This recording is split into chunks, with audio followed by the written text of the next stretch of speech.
Театр әлемінде қызықта шыжықта көп енді, құрметті көрермен, асықпай тарқатып көрейін. Өткен аптада халықаралық театрал фестиваль өтті. Бұл жолғысы Әзірбайжан Мәмбетовтің 90 жылдығына арналды. Және 6 елдің үздіктерін жинады. Өткен жылғысы 2 елдікі еді. Елдегі өңірлерде қатысты. Осы маусымда ең көп талқыланып, үлкен резонанс тудырған Қалекей театрының спектаклін білесіздер ғой.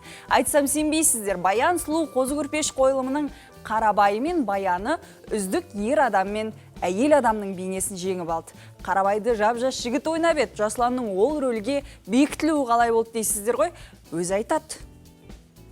Бір актеріміз енді шын айту керек, денсаулығына байланысты кішкене қатыса алмайтын болып қалды. Содан кейін мен шын айту керек, премьераға 16 күн қалған кезде Қарабайға кірістім, өйткені Жаңғалдыбек ағамызды білесіз, ол үлкен кісі, жаңағы қазір педагог, онымен қоса, сондықтан ол кісінің графигі де өте тығыз болды. Сондықтан бізге міндетті түрде тағы да екінші Қарабай керек болды да. Сен де Қарабайға салып көрсек қалай болады екен деді. Негізі өзім де сол Қарабайды негізі ұнатып жүргім. Содан қуана келістім, шын айтайын. Мұндай шешімнің қабылдануына жалпы Қазылар алқасының құрамының интернационалды болуы әсер еткен сияқты. Өйткені қоғамда кәдімгідей осы рөлдің нақты Баян мен Қарабайдың рөлінің резонанс тудырғаны есімізде. Тіпті театр өзінің алдағы репертуарына қосамыз ба, қоспаймыз ба деген сияқты бір екідай пікірде ойда болған еді театр ұжымы. Мұндай фестивальдерді уақытты зая кетіру немесе әр театрға Аяз ата сияқты бір медальден ұстатып, үйіне қайтару деп түсінетіндердің де өз шындығы бар. Бірақ бұл ең алдымен жалпы көрініске назар салып, театр өнімдерін бір таразылап алуға жақсы мүмкіндік. Мәмбетов театрының бас режиссері, биылғы театралдың үздік режиссері Ұлан Мырза Қарпаев нені байқатты дейсіздер ме? Жаңа заманның режиссерлері жетіспейді екен. Азекең бірінші тұңғыш режиссер қазақтан болған, бас режиссер болған Азекең. Оған дейін бүкіл кім басқа ұлттан болған режиссерлер, басқа орыс пен еврейлер болған. Бірақ олар Майқанова қылған кім? 4 класс білімі бар адамды КСРО халық артысы қылған кім? Сол еврей режиссерлер ғой басынан жұмыс істеген. Кім? Онда Шолпан апайымызды Қалибек аталарымыз бәрін оқытқан осы нелер. Мен ойлаймын, қорықпау керек. Жас режиссерлер шақырту керек. Сол бір площадка болу керек та, ол келеді, кетеді, бірақ актерлар уже басқаша ойлана бастайды.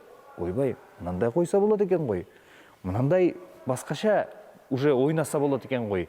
Біз бәріміз, мен көрдім, бір школа бір сияқты, темпоритм бір сияқты болып тұрды. Жас, күшті режиссерлар көп болса екен деген ойым бар. Осы режиссерлар облыстарға бару керек, көрсету керек. Ана облыс деп санамау керек. Ол жерге барып, бүкіл жан-деріңді беріп жұмыс істеу керек. Ұлан Мырза театрлардың классикалық үлгісінен, спектакльдердің классикалық үлгісінен шаршаған сияқты. Енді шеттен келіп жатқан режиссерлерге қарсылық білдіріп жатқандарға айтып тұрған пікірі ғой. Мұнымен келіспеуге де болмайтын сияқты. Ал Астана мюзикл Алматыдағы 5 күндік сапарын аяқтады. Астанаға келген бойы кеше театрдың актрисасы, Қазақстанның еңбек сіңірген қайраткері Айнұр Бермұхамедовадан Алма қаладан алып қайтқан әсерін сұрадым. Көрерменнің ықыласына сөз жоқ, қанаттандық дейді. Бірақ сахнаның артында да не болып жататынын әдеттегідей білдірмеуге тырысып бағып тұжым. Бұл сапар Орта Азиядағы тұңғыш мюзикл театрын несімен қайрат? Кез келген бір ғимаратқа барсаң, бізде свет жоқ. Қайдан алуға болады? Мен мынандай кісілер бар, сол кісілерден свет алсаңыздар болады. Свет жарықтың өзі, ондай жабдықтардың өзінде арендаға алып жатады. Одан кейін, бізде дыбыс жаңағы жоқ. Оны қайдан аламыз? Мынандай кісілер бар, сол кісілерге хабарласыңыздар деп, дыбыс жағын, техника жағын арендаға алып жатамыз. Оның бәрі миға кірмейтін тіршілік негізі. Қазақ концертте ансамбльдер бар, эстрадалық топтар бар, әншілер бар, немесе симфониялық квартеттер бар деген сияқты. Ал тура солай жаңағы Қазақ концерттің жанында осы Астана мюзикл театры. Енді театр деген ол ауқымды дүние ғой. атының өзі айтып отыр, ол жерде 3 адам, 5 адам жарайды, 10 адам емес, ол жерде бір 50 шақты адам жұмыс істейді. Осы Астана мюзикл театрын бөлек бір еншісін беріп, жарық пен жаңағы дыбыс техникасын қамтамасыз етіп, бөлек ғимаратын беріп, бөлек шығарса, менің ойымша аяғынан нық тұрған коллектив ары қарай өзінің шығармашылық өмірін жалғастырады деп ойлаймын. Сонда қазақ концерт театрға қаржы бөлмей отырма дейтіндер де табылады. Оларға жауап міне?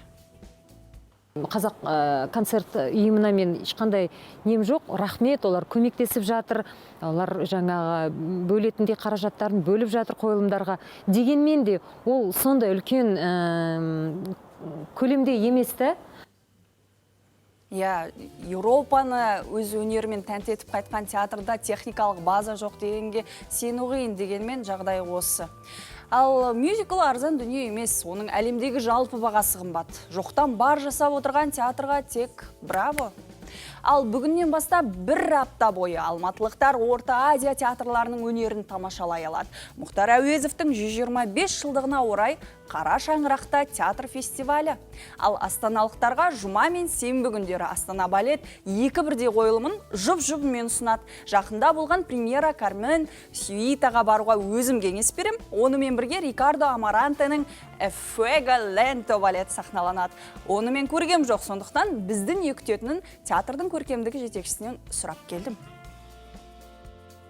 Каждый номер этого балета – это отдельная хореографическая миниатюра. О чем? Бұл балеттің әр сахнасы бөлек бір хореографиялық көрініс. Не жайлы десеңіз жауап дайын, махаббат пен құштарлық жайында. Рикардоның еңбегінің ақталған неден байқаймыз? Әртістердің асқан ыждахатпен билеуінен, көрерменнің ыстығы ықыласынан. И как принимают этот спектакль наш зритель.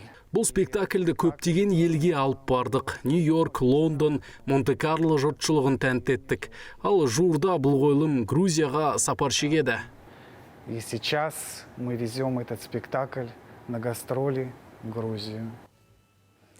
Тамаша, құрметті көрермен, театрда жүздесейік, өнерді бағалайық және салт пен дәстүрді бағалайық.